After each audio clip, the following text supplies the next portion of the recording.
Be careful, that's it.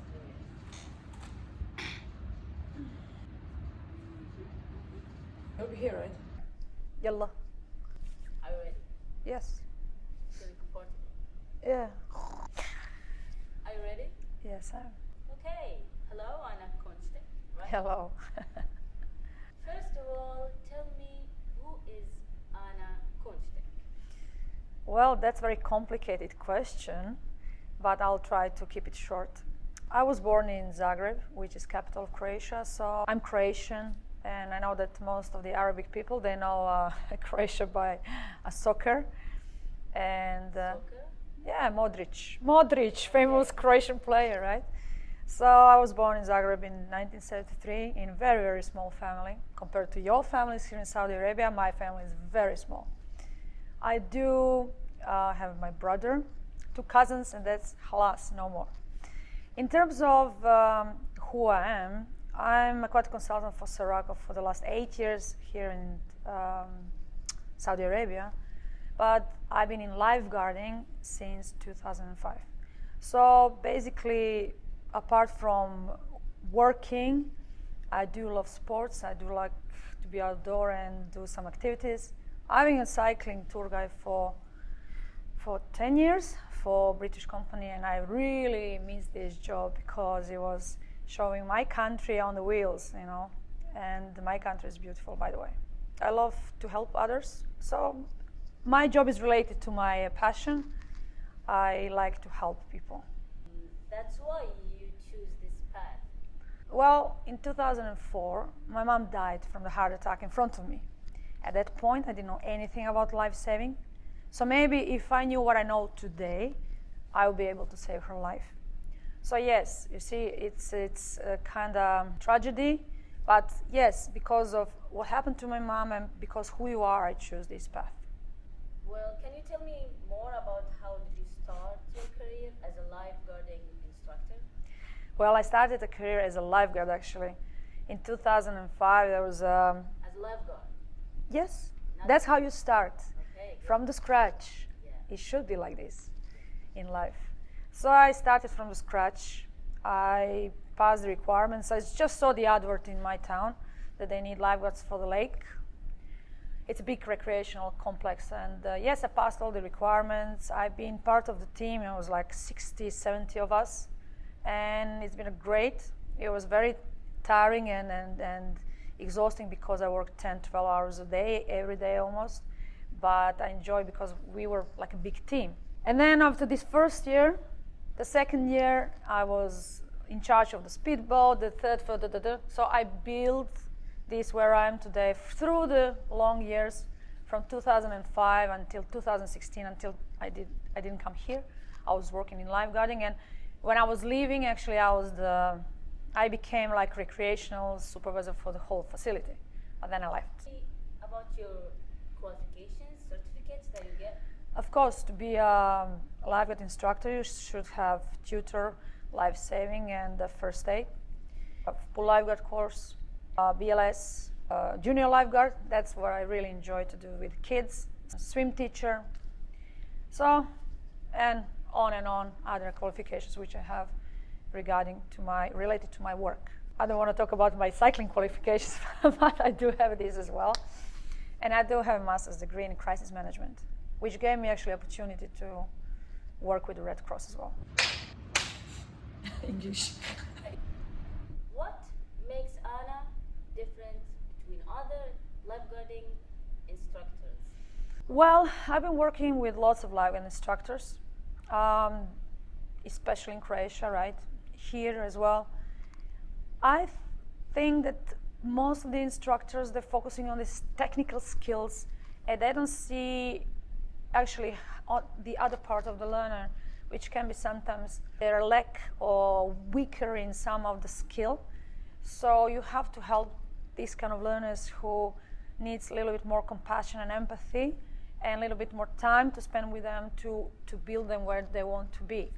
Recently we have a guy who came and he barely swam.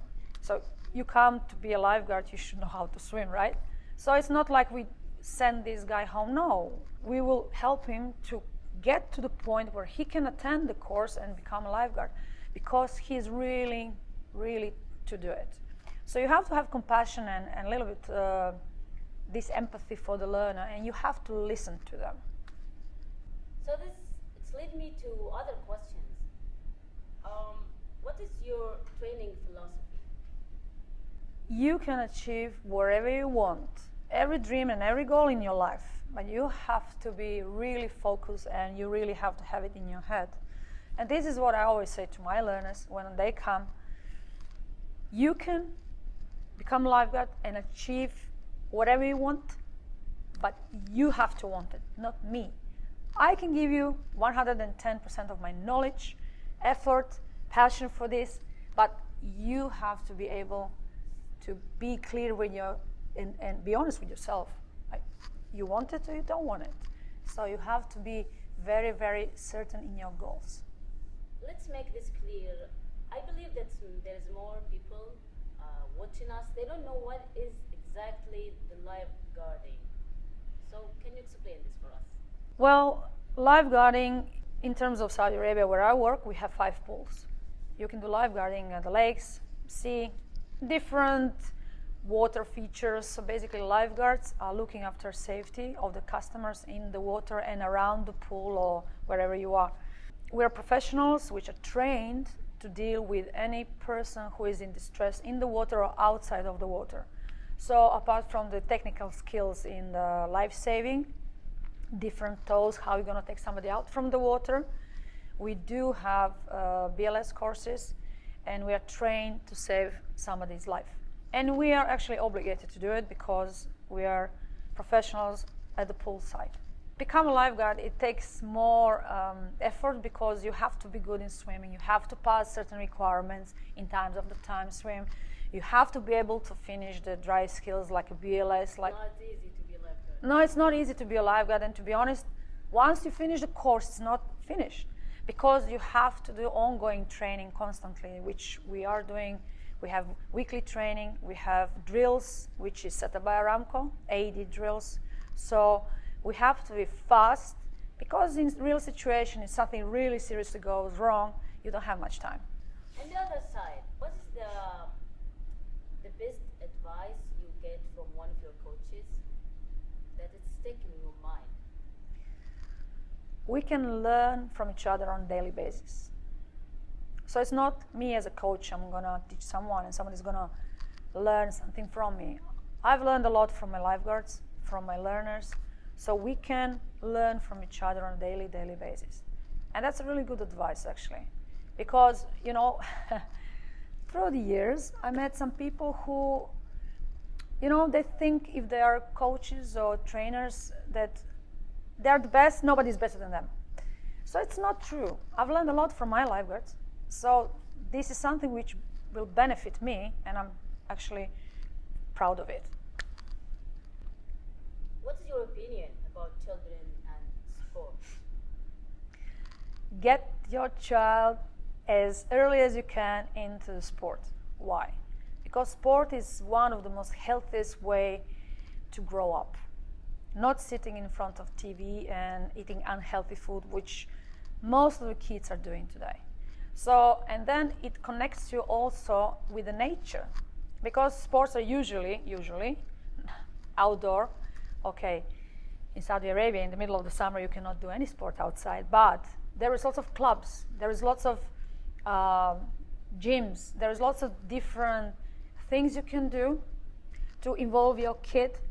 And to be honest, if the kid is involved in sport in early age, it's like kind of lifestyle, and you teach them discipline as well. So, and especially when we go to the later ages, when we're getting older, well, we're gonna get older in the much more healthier way. So you told me before at the beginning that you've been here in Saudi Arabia almost 8 years, right? Yes, So 8 years. You can tell me, what did you see here in Saudi Arabia about sports and women get involved in? And what is your message for women here in Saudi Arabia? Well, to be honest, especially in the last few years, there's lots of changes regarding women involved with sports. there's lots of clubs which are having more and more female involved, and this is brilliant to see actually, because I think that things are changing in Saudi Arabia drastically.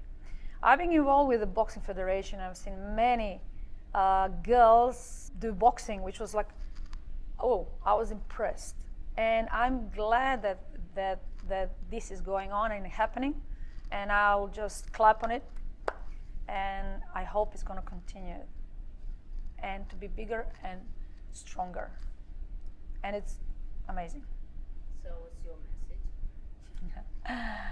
Well, just be who you are, believe in your dreams and your goals, and you're going to reach to what you want. Great. I think that... Did you say everything what you want? Yeah, for the public, yeah. For the public? Thank you so much, Anna Kunštek. It was a great interview, and you are a great person. أرجو أن المقابلة نالت رضاكم، وشكرا جزيلا للمشاهدة وحسن الاستماع، وفي أمان الله. شكرا.